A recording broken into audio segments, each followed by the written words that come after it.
The Mind Flayer isn't just a monster. It's a force that invades minds, controls bodies, and spreads through Hawkins like a living shadow. It watches, it learns, and it turns anything it touches into part of its hive. In this video, we break down exactly what the Mind Flayer is, how it operates, and the chilling reason why even our Stranger Things heroes might have zero shot at stopping it for good. What the Mind Flayer is. The entity known as the Mind Flayer originates from the parallel dimension called the Upside Down. According to official sources, this creature is a malevolent semi-corporeal being made up of innumerable silver-black particles linked in a shared consciousness. The Mind Flayer is not just a large monster. It functions as a hive-mind controller, meaning many other creatures and even possessed humans become extensions of its will. It is typically referred to by other characters as the Shadow Monster, because of its vast storm-like black mass and its ability to loom over its victims, rather than always being a solid form. In practical narrative terms, the Mind Flayer's purpose within the world of Stranger Things is to infiltrate the human world through the Upside Down, establish psychic or physical control over human hosts, expand its influence, and degrade Earth's world as a fitting habitat for its form and intent. Its tactics include mental domination, infection, and in later seasons, creating a physical mass to act in our dimension. Thus, when explaining the Mind Flayer, we must keep in mind three core aspects: origin, upside down, method of invasion, psychic hive mind and physical hosts, and the objective, spread control and change our world. How the Mind Flayer first reaches Hawkins.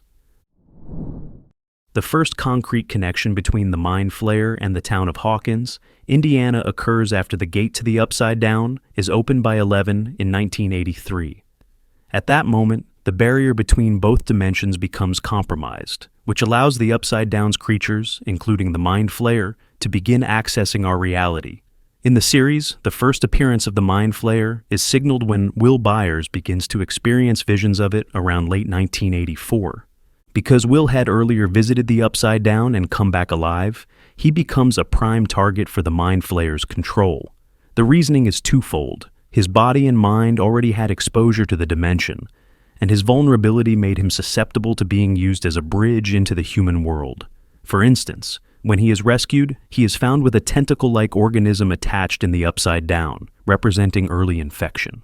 Once Will begins to show signs of the Mind Flayer's influence, visions of storms, shadow shapes, psychological changes, this sets up the hive-mind link. The Mind Flayer uses Will's mind to monitor and influence events in Hawkins. The process is gradual but clear. Open gate, vulnerable human host, visions, possession, infiltration of world. The hive mind and method of control.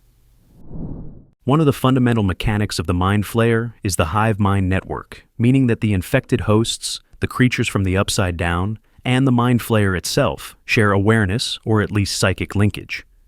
The Stranger Things. Wiki states that the Mind Flayer exercised supreme control over the Upside Down via a psychic link, with demogorgons, vines, and demobats forming a shared hive mind. This means when the Mind Flayer infects or controls a host, that host becomes both an agent and surveillance tool. For example, Will's mind is tapped. The Mind Flayer knows what he knows, feels what he feels, influencing him, and through him, influencing the world. Will describes now memories, where he feels and sees things the Mind Flayer does, even if they are not his past memories. The hive mind also allows the Mind Flayer to coordinate large-scale operations. In Season 3, a fragment of it infects rats, which explode and merge into a physical proxy form, enabling it to act more directly in our world. The host system also means vulnerabilities. Because hosts are linked, damaging one host or interfering with the hive link can weaken the whole system. Heat, for example, weakens the link. Thus the mechanism is clear: infiltration via human or creature hosts, hive-mind linkage, coordinated influence over our world. That is the Mind Flayer's method. The allegorical meaning and symbolism. Beyond the literal horror monster function, the Mind Flayer is imbued with allegorical meaning throughout the narrative of Stranger Things. In particular, many analyses align it with themes of ideological control, surveillance, mass conformity, and totalitarian systems. For instance, one argument is that the Mind Flayer's hive-mind and constant linking of individual humans to a collective reflects the ideological apparatus of the Soviet Union during the Cold War. The constant oversight, the monitoring of citizens, the suppression of individuality all mirror the way the Mind Flayer functions in Hawkins. For example, Will's individuality is gradually stifled under the Mind Flayer's influence.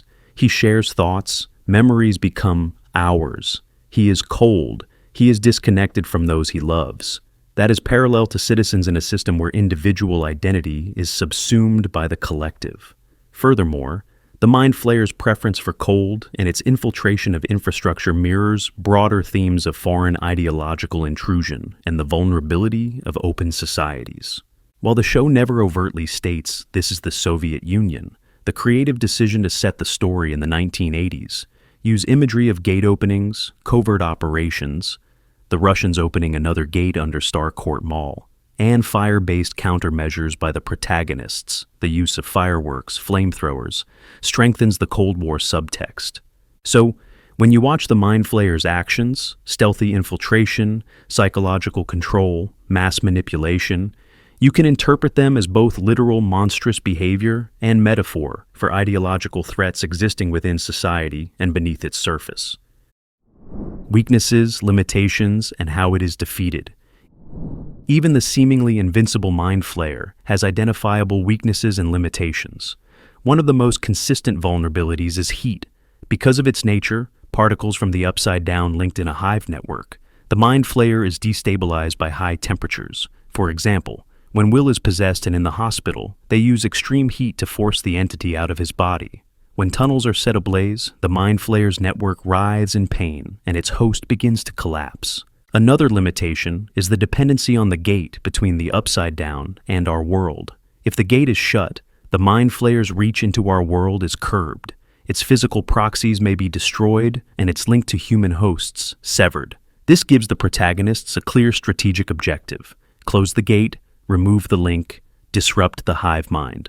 The hive-mind linkage is also a double-edged sword. Because the entities are linked, damage or pain in one host can ripple across the network, providing a route for disruption.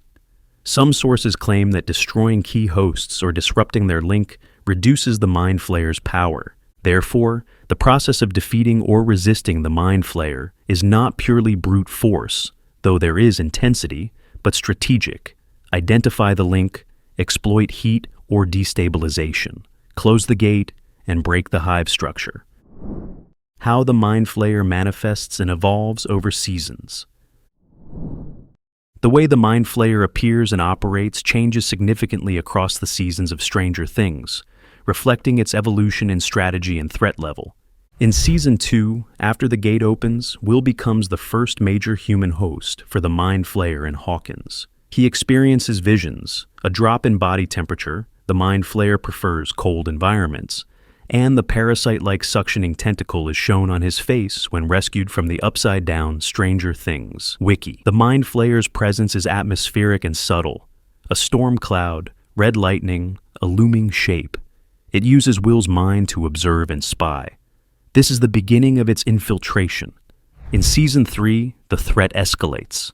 A fragment of the Mind Flayer that was expelled from Will collects in a place called Brimborn Steel Works. It infects rats, uses them to build a physical biomass form, sometimes called the spider monster proxy, and thereby becomes directly active in our world. Stranger Things, Wiki +1. The environment changes. The creature is now tangible, visible, large-scale, and the hive-mind strategy expands to human hosts like Billy Hargrove. The Mind Flayer drags humans, uses chemical exposure, converts them into its agents. It is no longer just haunting the shadows, it's attacking openly. Later seasons expand on the origin of the Mind Flayer and deepen its psychology. For example, research indicates that the entity may have been discovered or shaped by Hugh Creel/Henry Creel, later known as Vecna, in the Upside Down, and that its spider-like form was a design choice based on his childhood fascination with Black Widow spiders. Screen Rant. Essentially, the Mind Flayer is shown not just as a threat, but as an ancient reshaped entity bound into the Upside Down's dimension and now weaponized. Thus, when you look at how the Mind Flayer evolves, from unseen storm to physical monster to deeply tangled origin story, you see a consistent trajectory: infiltration, domination, escalation, origin reveal. The Mind Flayer's role in the story of Hawkins and the Upside Down. Within the narrative of Hawkins, the Mind Flayer serves several functions simultaneously: major antagonist, infrastructure threat, and metaphorical lens. Initially, it acts via will to infiltrate, surveil, and plan. Then in Hawkins, it controls the tunnel system under the town, uses the local farmland and pumpkins rotting as signs of underground rot and decay, and builds its power quietly beneath citizens' awareness. The citizens don't know what's happening until it is far advanced. This is a key dramatic device. The monster isn't openly fighting yet. It is eroding from within. When the threat becomes evident, the protagonists must adapt. They use heat, sauna, fireworks, flamethrowers. They shut gates. They realize the hive-mind mechanics. In the Season 3 mall battle, the Mind Flayer uses the Star Court Mall under the guise of consumerist normalcy. The juxtaposition is intentional. A shopping mall, symbol of 1980s American consumerism, becomes the battleground for ideological infiltration. The Mind Flayer's infiltration into everyday life, rats in basements, tunnels under farmland, infections in hospitals, means that its impact is not just physical, but environmental and psychological. In the broader storyline of the Upside Down, the Mind Flayer underscores the idea that the interdimensional threat is less about monsters eating flesh and more about existential contagion. A reality where human hosts become tools, where the boundary between our world and the Upside Down breaks down, and where control is the ultimate weapon. Key scenes illustrating the Mind Flayer's threat. Several scenes within Stranger Things provide strong case studies of how the Mind Flayer works. One such scene occurs when Will, still possessed, is sedated in the hospital and cannot recognize even his own mother, demonstrating how far the Mind Flayer's control and hive link have gone. This shows that when the hive mind takes hold, the individual's agency is suppressed.